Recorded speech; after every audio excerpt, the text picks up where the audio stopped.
हे friends, तो आज अपन बात करेंगे जावास्क्रिप्ट के object dot has own property method के बारे में। ये काफ़ी यूजफुल है। तो इसका पे समझते हैं यार, ये होता क्या है। ये बेसिकली क्या करता है कि चेक करता है कि कोई प्रॉपर्टी ऑब्जेक्ट की खुद की है या उसकी कोई इनहेरिटेड प्रॉपर्टी है ना।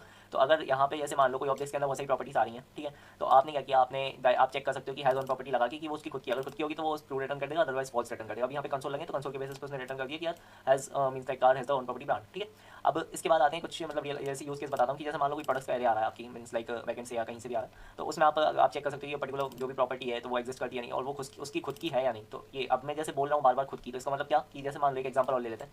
आपकी कोई पेरेंट्स, मतलब आपने एक पेरेंट ऑब्जेक्ट बनाया, ठीक है, उस पेरेंट ऑब्जेक्ट से आपने एक चाइल्ड ऑब्जेक्ट क्रिएट किया। अब क्या होगा कि चाइल्ड के पास तो उसकी पेरेंट की मींस प्रॉपर्टी इनहेरिटेड मिलेंगी उसको। उसके बाद आपने चाइल्ड में एक और प्रॉपर्टी ऐड कर दी। अब क्या होगा कि अब मैंने बोला कि खुद की प्रॉपर्टी अगर आप चेक करना चाहते हो कि चाइल्ड के अंदर खुद की कोई प्रॉपर्टी है और जो आप चेक करना चाहते हो कि वो एग्जिस्ट करती है नहीं, तो आप चेक करोगे क्या कि child dot has on property और एडिशनल प्रॉपर्टी, ठीक है। तो अब एडिशनल प्रॉपर्टी जब पास करोगे तो वो तो चाइल्ड की है, क्योंकि वो चाइल्ड की खुद की प्रॉपर्टी, वो कोई इनहेरिटेड नहीं है, तो इसमें आना चाहिए ट्रू। और जो कॉमन प्रॉपर्टी थी